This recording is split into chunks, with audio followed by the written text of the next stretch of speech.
Bonjour, bienvenue à Inspiration. Devinez quoi, nous sommes rendus à notre dernière capsule du mois de novembre et non la moindre. Merci Seigneur. Et vraiment, c'est tellement important de comprendre la grâce. Je crois que vous devez l'avoir remarqué dans ces capsules, comment on pourrait en parler, gloire à Dieu, tout ce qu'elle peut nous apporter. Et vraiment, le titre, comme j'ai dit, c'est célébrer la gloire de sa grâce. Mais vraiment, quand la grâce est là, ce que je veux qu'on voit dans ma 4e capsule, c'est quand la grâce est là, je vais automatiquement contempler la gloire de Dieu. Ça, c'est sûr et certain. Je vais lire le psaume 84, verset 12. Ça dit, « Car l'Éternel Dieu est un soleil et un bouclier. L'Éternel donne la grâce et la gloire. Il ne refuse aucun bien à ceux qui marchent dans l'intégrité. » Alors, on voit que la grâce puis la gloire, ça va ensemble. Amen. Et dans les autres Écritures, ou même, j'ai pris le titre de cette série de capsules, c'était « Célébrer la gloire de sa grâce ». Amen. Ça va ensemble. Quand la grâce est là, automatiquement, on va contempler la gloire de Dieu. Et je vais relire un verset qu'on a lu plusieurs fois dans Jean 1, 14, et vous allez voir encore une fois que peut-être on avait passé par-dessus ces mots-là, mais là, on va les voir vraiment. Ça dit, « Et la parole de Dieu a été faite chair, et elle a habité parmi nous, pleine de grâce et de vérité, et nous avons contemplé sa gloire. » Amen. Une gloire comme la gloire du Fils unique venu du Père.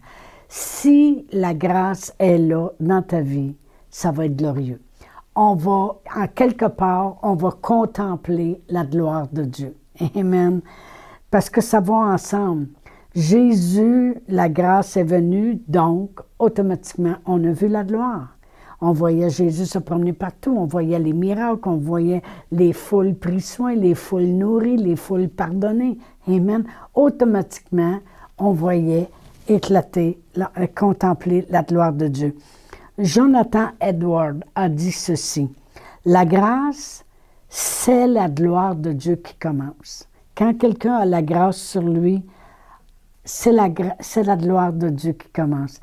Quand moi, j'ai vu que la grâce de Dieu était sur moi pour être capable d'enseigner la parole, j'ai commencé à voir la gloire de Dieu. Amen. La grâce, c'est la gloire de Dieu qui commence. La gloire, c'est la grâce qui est perfectionnée. Wow! Ça parle vraiment bien. La grâce, c'est la gloire de Dieu qui commence. Puis la gloire est là, c'est la grâce de Dieu qui est perfectionnée. Ça veut dire que tu es vraiment dans la grâce de Dieu. Amen. C'est comme si on dirait la grâce, c'est le plan et vraiment la gloire, c'est le fruit qui vient de cette plante-là. Amen. Voyez-vous, il me donne sa grâce, j'ai marqué ça comme ceci, cette puissance qui me rend capable de tout au-delà, de vivre des choses dans ma vie et non pas juste qu'est-ce que le naturel pourrait me donner. Alors, c'est à ce moment-là que je vois la gloire de Dieu. Amen. La parole de Dieu nous montre des exemples. Vraiment, si je regarde à Étienne, qui était un homme plein de foi et d'esprit, puis rempli de la grâce, amen, il avait été choisi par les apôtres pour servir aux tables. Mais dans Actes 6-8, ça dit qu'il était plein de grâce et de puissance, faisant des miracles et de grands prodiges parmi le peuple. Voyez-vous, la grâce était là, bien la gloire, les gens l'ont contemplée. Voyez-vous, Étienne, plein de grâce et de puissance, faisait des miracles et de grands prodiges parmi le peuple. La grâce est là, on contemple la gloire. La même chose pour Paul et Barnabas.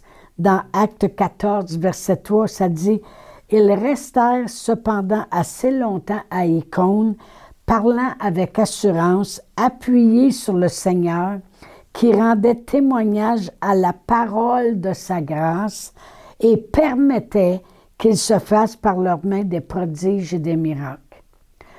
La grâce était là, le monde a contemplé la gloire. Quand la grâce de Dieu est là, on contemple la gloire. Amen. Cette gloire, elle ne s'acquiert pas par les œuvres. Comme j'ai dit, on ne peut pas dire « Oh là, je vais faire toutes ces choses-là, puis je vais accumuler des grâces. » Non, on l'a déjà lu dans la parole de Dieu. C'est un don de Dieu. La grâce est venue, c'est un don de Dieu, c'est un cadeau. C'est un cadeau. Il faut aller le chercher. Comme on a lu dans notre troisième capsule, il faut affermir notre cœur sur la grâce de Dieu. Il faut croître dans la grâce de Dieu. Il faut augmenter dans la grâce de Dieu. Il ne faut pas qu'elle reste vaine. Il faut qu'elle soit appliquée dans nos vies. Amen. Tout ce que Dieu demande, c'est un cœur sincère, de venir devant lui avec assurance, avec humilité et la connaissance de sa parole, de sa personne. C'est important de connaître le Seigneur Jésus et pas juste n'avoir entendu parler. Là, on chantait un chant autrefois, te connaître toujours plus, te connaître toujours plus. La plus grande chose dans ma vie, c'est de te connaître, Seigneur. Connaître le Seigneur Jésus, c'est ça qu'il demande. Par la connaissance, l'humilité, par un cœur sincère, puis en venant avec assurance. Je vais lire dans Hébreux 4, versets 14 à 16. Ça dit ainsi, puisque nous avons un grand souverain sacrificateur qui a traversé les cieux, Jésus, le Fils de Dieu. Il est venu sur la terre, mais là, il a traversé les cieux. Amen. Demeurons fermes dans la foi que nous professons, car nous n'avons pas un souverain sacrificateur qui ne puisse compatir à nos faiblesses. Au contraire, il a été tenté comme nous en toutes choses, sans commettre de péché, l'agneau parfait. Approchons-nous donc avec assurance du trône de la grâce, afin d'obtenir miséricorde et de trouver grâce pour être secourus dans nos besoins.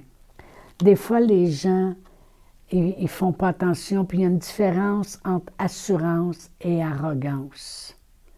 J'ai vu des gens dire « Ah, moi, le Seigneur, là, il va s'arranger avec ça. » Non, on n'a pas besoin, c'est pas de l'assurance, c'est de l'arrogance. Vraiment, tout ce que Dieu il s'attend, c'est qu'on arrive avec un cœur sincère, qu'on marche en humilité, qu'on marche dans la connaissance de qui nous sommes en Jésus-Christ. Voyez-vous, si j'ai de l'assurance, je vais savoir qui je suis en Jésus-Christ. Et je peux demeurer humble, rempli d'assurance, parce que je sais qui je suis grâce à Jésus-Christ. Amen. C'est pas, moi je peux tout là, puis non, non. Je reste humble parce que je sais qui je suis maintenant, un enfant de Dieu, mais grâce à Jésus-Christ. Amen. Alors l'humilité a une grande importance pour demeurer. On peut être rempli d'assurance. Je sais qui je suis en Jésus-Christ, mais je sais qui je suis grâce à Jésus-Christ. Amen. Dans Jacques 4, versets 6 et 7, ça dit « Il accorde au contraire une grâce plus excellente. C'est pourquoi l'Écriture dit « Il résiste aux orgueilleux, mais il fait grâce aux humbles. » C'est pour ça que j'ai dit, on s'approche du trône de Dieu avec assurance, mais avec un cœur sincère, avec humilité, sachant qui nous sommes avec assurance, mais sachant pourquoi nous sommes qui nous sommes. Grâce à notre Seigneur Jésus-Christ, on demeure dans l'humilité. Amen. Et je vais lire 1 Pierre 5. Alléluia. Merci Seigneur. J'aime beaucoup cette écriture dans 1 Pierre 5, puis je vais lire du verset 5 à 11. Ça dit « De même, vous qui êtes jeunes, soyez soumis aux anciens, et tous, dans vos rapports mutuels, revêtez-vous de l'humilité, car, encore une fois, il répète ici, Dieu résiste aux orgueilleux, mais il fait grâce aux humbles. Humiliez-vous donc sous la puissante main de Dieu, afin qu'il vous élève au temps convenable, et déchargez-vous sur lui de tous vos soucis, car lui-même prend soin de vous. Soyez sobre, veillez. Votre adversaire, le diable, rôde comme un lion rugissant, cherchant qu'il dévorera. Mais résistez-lui avec une foi ferme, sachant que les mêmes souffrances sont imposées à vos frères dans le monde. Le Dieu de toute grâce, qui vous a appelé en Jésus-Christ à sa gloire éternelle. Après que vous ayez souffert un peu de temps, ça, c'est pas souffrir de maladie. Ça veut dire juste souffrir des fois de ne pas être cru quand on parle de la parole de Dieu. De faire rire de nous quand nous, on dit qu'on aime Jésus. De ne pas voir tout de suite les choses se passer, mais qu'on doit user de patience. Après qu'on aura souffert un peu de temps, le même Dieu, ça dit, il vous perfectionnera lui-même, vous affermira, vous fortifiera, vous rendra inébranlable. À lui soit la puissance au siècle des siècles. Amen. Amen. Alors on s'approche de Dieu avec assurance, sachant qui nous sommes, mais avec humilité, sachant que nous sommes qui nous sommes grâce à Jésus. Amen. Et que lorsqu'on a reçu Jésus, c'est la grâce qui venait vers nous. Amen. Gloire à Dieu. On acquiert la grâce par la foi. C'est par la foi. C'est par la foi que je crois au Seigneur Jésus.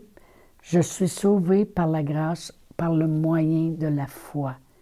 Par la foi, je m'acquiers à Jésus, je m'acquiers à la grâce. Mais je dois savoir que quand j'ai Jésus, j'ai la grâce avec moi. J'ai le véhicule qui va transporter tout ce dont j'ai besoin. Amen, gloire à Dieu, avec humilité. Mais je sais une chose, c'est que je vais contempler la gloire de cette grâce-là. Amen, gloire à Dieu. J'ai marqué la grâce est là, alors je contemple sa gloire dans ma vie. Je sers à célébrer la gloire qui vient de sa grâce. Ma vie est dorénavant une vie de célébration des choses merveilleuses obtenues par la grâce de Dieu. Amen. Alors vraiment, je veux prier pour vous. Et la première chose, c'est que si vous m'écoutez aujourd'hui tout bonnement par hasard, que vous ne vous êtes jamais arrêté à dire « Je ne savais même pas qu'il y avait quelqu'un qui était mort pour moi pour que j'aie la vie éternelle et qui avait tout souffert puis qui a payé le prix de mes péchés. » Eh bien, on peut faire une prière ensemble. Tout de suite, maintenant, si vous la faites de tout votre cœur, puis vous le croyez, eh bien, la parole de Dieu dit « Vous êtes sauvés. » Vous avez automatiquement obtenu Jésus et la grâce. Amen. Parce que ça va ensemble. Alors, si vous voulez vraiment le faire maintenant, bien, je vous demanderai de prier avec moi puis de répéter après moi. Dites, Père éternel, je crois dans mon cœur que Jésus est venu, que la grâce est venue. Et à cause de cela, parce qu'il a tout accompli, moi maintenant, je peux vivre cette grâce qui me donne le pardon, qui me sauve, qui m'amène à la vie éternelle. Et dorénavant, je sers à célébrer sa grâce, sa gloire. Amen. Alors maintenant, tout ce que je veux, que j'ai voulu avec ces capsules, c'est que réécoutez-les, puis lisez les Écritures. Parce que vraiment, lorsqu'on comprend cette grâce, que c'est pas parce qu'on est plus fin que les autres, c'est pas parce qu'on est plus talentueux, quoi que ce soit, mais la grâce de Dieu peut tellement nous élever, tellement véhiculer la puissance et les habiletés de Dieu, que ça va nous rendre capables de pouvoir contempler maintenant dans nos vies et autour de nous la gloire de Dieu. Alors, je vous dis à la semaine prochaine, le mois de décembre déjà qui commence, gloire à Dieu. le beau mois de décembre, les décorations, les festivités, les réunions familiales et tout le kit. Je sais qu'on aura un beau sujet. Alors, je vous dis à la semaine prochaine. Chantal Paulus est avec vous tous les jours du lundi au vendredi sur Facebook et YouTube. Vous pouvez écrire à Chantal en privé sur Messenger. Si vous avez manqué une capsule, retrouvez-la sur la section vidéo de Facebook ou sur YouTube si vous désirez faire un don par Interac. Voici l'adresse courriel capsule.inspiration au pluriel @gmail.com. Le mot de passe est inspiration au pluriel. Vous pouvez aussi faire un don par www.eslr.org/dons. Veuillez indiquer en mémo Capsule Inspiration.